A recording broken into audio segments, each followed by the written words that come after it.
Gross national freedom. Hi, I'm Dave Arnott, the Christian Economist. As I've said so many times, the intersection of Christianity and economics is freedom. I'm recording this podcast during the week of July 4, Independence Day, so it seems appropriate to address the subject of freedom. People should be free is the first and arguably the most important of the 10 biblical commandments of economics that Sergei Seidamatov and I found while writing our book, Biblical Economic Policy. As a matter of fact, looking back on our research while writing the book, if we had to do it over again, we might use freedom as the leading concept, then define how the other lesser commandments follow from freedom. There are many measures that attempt to replace gross domestic product. There's the Genuine Progress Indicator, the United Nations has a Human Development Index, there's even a gross national happiness measure, which I explain more fully in podcast number 43, titled Money and Happiness. Arthur Brooks wrote a book about this subject titled Gross National Happiness. In his book, Brooks makes it very clear. Religion leads to material comforts. People who live in religious communities do better financially than those who live in secular communities. Economists have been interested in this finding for a long time. My preferred measure of the wealth of a nation, to borrow a phrase from that guy, is to simply count how many people have received Jesus Christ as their personal Savior. And actually, I think I can make a pretty good argument about how that makes a country better off. Now, this is a brief podcast, not a research paper nor a book, so I'll only touch on the concepts involved. In a paper I authored with Dr. Bobby Martindale titled Christianity and Capitalism, subtitled Correlation or Causality, the first sentence stated that Christian countries are richer than non-Christian countries. While there are notable exceptions, the trend line is true. Look, we argued that the effect was more than correlation. There was clear value systems in Christianity that produced greater wealth in Christian countries. Look, in his new book, Religion and the Rise of Capitalism, Benjamin Friedman develops this case much more in depth than I have time for today. A quick summary of his fine book is that freedom of religion correlates with freedom of the economy. He provides painstaking detail about how Scotland's relatively free church status in the mid-18th century led to the Scottish Enlightenment that produced Francis Hutcheson and his famous pupil, again that guy, Adam Smith, who's been looking over my shoulder during this podcast. Christianity and freedom. In his book, The Great Debate, Yuval Levin explains how Thomas Paine supported the U.S. Revolution in 1776, but not the French Revolution in 1789. Edmund Burke supported both. The implication is that revolutions have to be based in a cause. See, the U.S. Revolution was based in religious liberty that caused religious freedom. The French Revolution tossed out religion. Further, Thomas Paine was concerned that the French Revolution would have to be followed by successive revolutions because it was just a scree against the ruling class and was not based in any sustainable philosophy. This explains a lot about the different course taken by the United States and France since the revolutions. I unpack more of that in podcast number 13, which I titled No Crash Diets. Sorry, that one's terribly mistitled. I recorded it in January when many people typically go on crash diets. The idea was that France would have to enter into a revolution on a regular basis to throw out the aristocracy because one would always develop. See, that's the same problem with Black Lives Matter and their Marxist philosophy. After the proletariat takes down the bourgeois, then they become the bourgeois. Has anybody read Animal Farm? Quoting once again from Gross National Happiness by Arthur Brooks, America's free market for faith has made American religion a great engine of happiness, amazingly robust in the face of creeping secularism across the rest of the developed world. To extend Mr. Brooks' very good idea, now secularism has crept across America and threatens our freedoms this very week of Independence Day. In the famous painting by William Holman Hunt, Jesus knocks at a door with no handle on his side of the door. The obvious implication is that he cannot open the door. Only we can. Revelation 3:20 says, Behold, I stand at the door and knock. If any man hears my voice and opens the door, I will come into him and will sup with him, and he with me. If God gave us the freedom to accept or reject his invitation, we have to believe he wants us to have as much freedom as possible in our economic lives as well. As Christians, we're not free to seek any end that satisfies our individual needs. We make a free, conscious decision to be guided by what's often called a multitude of advisors in making free choices. Don't miss the point. We make a choice to limit our own freedom and take direction from other Christians to whom we choose to give power. Friedrich von Hayek, yes, that guy, he was an atheist. So he made his case for economic freedom using a moral argument. He said if government assumes our moral responsibility, then we are no longer free moral agents. If Christians really want to help the poor, they will, among other things, support economic freedom.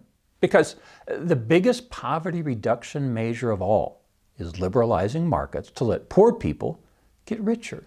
See, in a free economy in which wages, costs, and prices are left to the free play of the competitive market, prospective profits decides what articles will be made and in what quantities, and determines how Christians love our neighbors by supplying them with the goods and services they demand.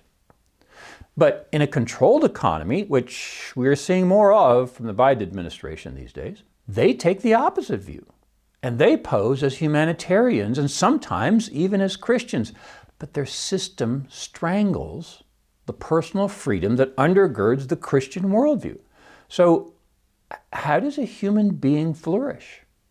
The argument of Christians, ranging from Augustine to Aquinas, is that we do so in the process of free choice. In economics, we often ask the question about the degree of freedom people should have. We believe people are fallen, so we have to institute some rules, but how many? And which ones? This is the road we travel as Christian economists, trying to determine what level of freedom the Bible commands us to enact. But we're pretty confident that God wants us to have as much freedom as possible because he gave us the freedom to accept or reject his offer of salvation. For all the fancy blather about diversity and unity, unity without God soon becomes enforced unity, which is another name for coercion, under the guise of political correctness. This process is well underway in America. Economic freedom. The Heritage Organization produces an annual report called the Index of Economic Freedom. There are 12 measures for each country. They clearly and plainly state in the introduction to the study, quote, economic freedom brings greater prosperity. So think about it. GDP looks back and tells you which countries have been the richest in the past. My measure, that gives title to this podcast, gross national freedom, predicts who will get richer in the future. See, it's pretty simple. It's this Adam Smith guy again, right? He explained this so effectively in his book, The Wealth of Nations. 245 years later, we have the Index of Economic Freedom produced by heritage.org, which makes a major contribution to my measure, gross national freedom. Look, I don't have time to unpack all 12 of the measures used by Heritage. Here's a brief review from a Christian worldview. In their first category, rule of law, Heritage lists property rights, government integrity, and judicial effectiveness. This aligns with Christian economics quite well. The 8th commandment from the Bible that reads, "Don't steal," assumes private property, as I point out in podcast number 81, coincidentally titled, Private Property. Government integrity is covered in my podcast number 40, titled The Curse of Crony Capitalism. Judicial effectiveness is assumed in one of the 10 biblical commandments of economics I discovered when I wrote Biblical Economic Policy with Sergei Seidamatov. The biblical commandment that applies in this case is titled, Honor Those in Power.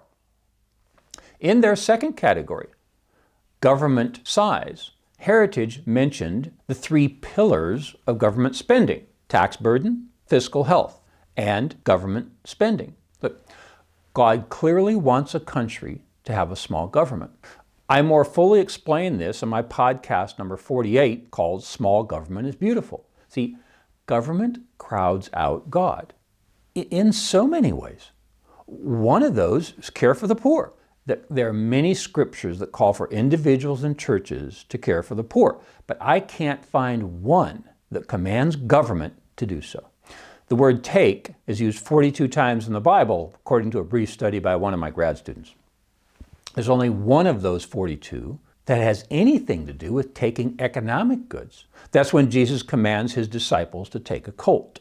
See, the other 41 have nothing to do with economic goods. Thus, there is no command to take.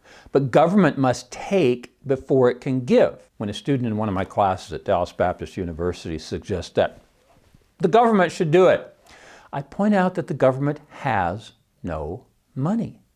It must get it from someone. This is worth repeating. The government has no money. I even call the Good Samaritan story the capitalist Good Samaritan in my podcast number 50 because the Samaritan earned money in a free market capitalist environment and he used it to help the man who had been robbed. Look, I have a lot to say about government debt in podcast number 8 titled National Debt. And my third citation from Arthur Brooks, he ends his very good book by stating, quote, "Happiness is easiest to find in limited government." Now to the third category in the Heritage Index of Economic Freedom, regulatory efficiency, which encompasses the subjects of business freedom, labor freedom, and monetary freedom. Business freedom can be measured by how many regulations exist in a country. In his book, The Mystery of Capital, Peruvian economist Hernando de Soto has some business students attempt to start a small bakery on the outskirts of Lima. Working full-time, it took them 549 days just to complete and file the regulatory documents. This is clearly not consistent with the Christian worldview, which calls for people to be free in their economic dealings. Labor freedom measures whether the suppliers of labor are free to work at any wage they choose, and whether the demanders of labor can do the same. So my very first podcast number 1, is titled The Christian View of Minimum Wage. Monetary freedom determines whether the country's central reserve bank has the freedom to change interest rates and money supply. In the U.S., as in most developed countries, there is very little freedom today. That's because the major central banks have cut interest rates to near zero, so there are no bullets left in the gun, to use an old metaphor. And they have so oversupplied their economies with money, there's little freedom left to increase the money supply. Now to the fourth category for heritage. It is called open markets, and it includes trade freedom, investment freedom, and financial freedom. See, this comes directly from this guy again, Adam Smith, his book, The Wealth of Nations. He made it clear that mercantilism would not work, and clearly that trading what you have for what you don't have makes a country richer. See, most people assume that nations are rich because of their physical endowments of oil and other minerals, but that's not so. Many of the countries at the top of the income list have very limited resources. Examples are Singapore, Japan, and Luxembourg. There are just a few examples. See, while Argentina, Brazil, and Venezuela are among the most richly endowed countries in the world, yet they're poor countries. Venezuela has more oil and gas resources than any country in the world, yet over 20% of the population has fled because there's not enough food nor medicine in the country. The only conclusion from the Venezuelan economic experiment is that socialism is not only a violation with the Christian worldview of freedom, it's also economically inept because it makes the country poorer, not richer. One of my favorite phrases reads, "Policies that promote production is the only thing that separates rich from poor nations." And it's the topic of my podcast number 27. Countries who have relatively free trade, accept investment freely, and have financial freedom are predestined to become richer. As the Christian economist, I sometimes get caught between Christianity, which is concerned about inputs, and economics, which are more concerned with outcomes. In this area of debate, Christians are concerned about the right to freedom, while economists are concerned about the ability to use it. Freedom is favored by both the Christian inputs and the economic outputs. I'm Dave Arnott, the Christian economist. Fear God, tell the truth, earn a profit. See you next time. For more information, please visit us online at davearnott.com.